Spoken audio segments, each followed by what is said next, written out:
धुरंधर 2 में अतीक अहमद वाला कैरेक्टर, शुरू हुई नई सियासी टक्कर, कांग्रेस सपा ने उठाए सवाल, फिल्म पर छिड़ा सियासी संग्राम, प्रोपेगेंडा या कुछ और, छिड़ी बहस। अतीक अहमद और नोटबंदी का धुरंधर 2 में क्या है कनेक्शन, बड़ी सियासी टेंशन, यूपी से दिल्ली तक अतीक के किरदार पर सियासत, क्या वाकई दाऊद से था कनेक्शन।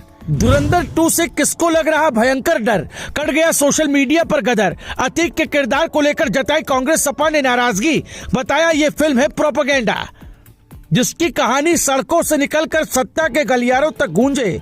वो नाम किसी और का नहीं बल्कि अतीक अहमद का है, जो फिर से चर्चा के केंद्र में है। लेकिन इस बार वजह कोई अपराध या कार्रवाई नहीं बल्कि एक फिल्म धुरंधर 2 है, जिसने उस पुराने दौर को फिर से जिंदा कर दिया, जहां डर, ताकत और सियासत एक साथ चलते थे। फर्क बस इतना है कि इस बार गोलियों की आवाज नहीं बल्कि पर्दे पर चलती कहानी ने माहौल गर्मा दिया है, क्योंकि इस फिल्म में वो सच दिखाया गया है जिसे जानकर आप भी हैरान हो जाएंगे। क्या कुछ सच बताया है और क्यों सियासी टक्कर अब हो रही है, सपा कांग्रेस ने क्यों सवाल उठाए, चलिए इन सारे सवालों का जवाब ढूंढते हैं। चलिए इन सारे सवालों का जवाब आपको बताते हैं।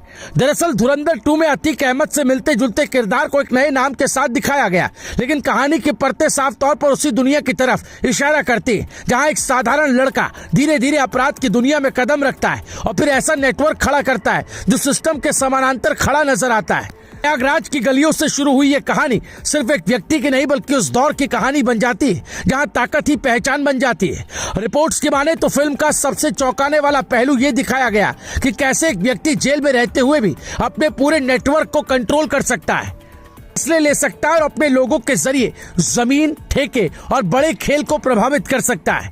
यही वो बात है जिसने दर्शकों को सोचने पर मजबूर कर दिया है कि क्या वाकई ऐसा सिस्टम कभी मौजूद था तो कितना मजबूत था। यही वजह है कि ये किरदार अब सिर्फ फिल्म का हिस्सा नहीं बल्कि चर्चा के केंद्र में आ गया है। लेकिन जैसे ही ये कहानी बड़े पर्दे से निकलकर लोगों तक पहुंची, सियासत ने इसमें अपनी जगह बना ली।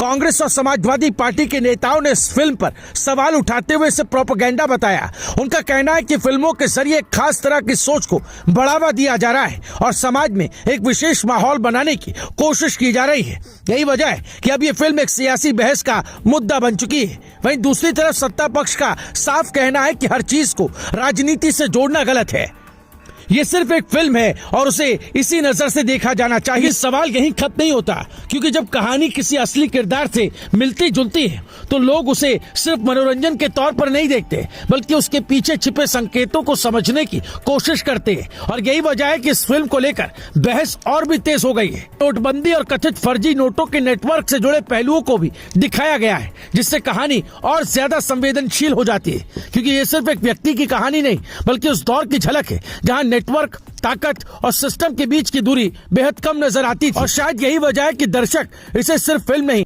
बल्कि एक रियलिटी के करीब मानने लगे। अब हालात ऐसे हैं कि धुरंधर 2 सोशल मीडिया से लेकर राजनीतिक मंच तक हर जगह चर्चा का विषय बन चुकी है। कोई इसे सच्चाई के करीब बता रहा है तो कोई इसे एक तरफा कहानी कह रहा है। लेकिन एक बात साफ है कि इस फिल्म ने उस नाम को फिर से जिंदा कर दिया जो कभी उत्तर प्रदेश की सियासत और अपराध की दुनिया में सबसे बड़ा चेहरा माना जाता था। अब सबसे बड़ा सवाल यही कि क्या ये सिर्फ एक फिल्म है या फिर इसके जरिए कोई बड़ा संदेश दिया जा रहा है, क्योंकि जब अतीत पर्दे पर लौटता है तो वो सिर्फ कहानी नहीं सुनाता बल्कि कई अनकहे सवाल भी खड़े करता है। और यही वजह है कि अतीक अहमद और धुरंधर 2 की ये कहानी इस वक्त सिर्फ चर्चा में नहीं बल्कि एक ऐसा मुद्दा बन चुकी है जिसने पूरे माहौल को एक बार फिर हिलाकर रख दिया है। Bureau report, news live TV.